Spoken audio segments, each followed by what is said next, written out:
கேட்கறதுக்கு பொண்டாட்டியா இருக்கா? குடிச்சுக்கிட்டே இருப்பேன். என்ன கேட்கறதுக்கு யாரு இருக்கா? ஒரு ஜீவன் தான்.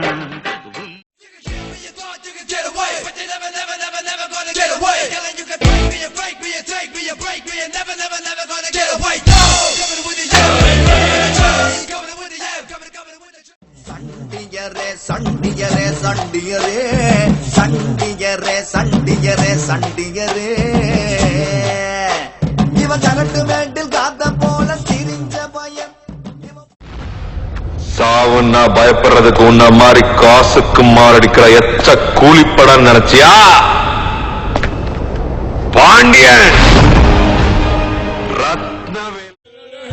உப்பு தின்னா தண்ணி குடி, தப்பு செஞ்சா தலையில்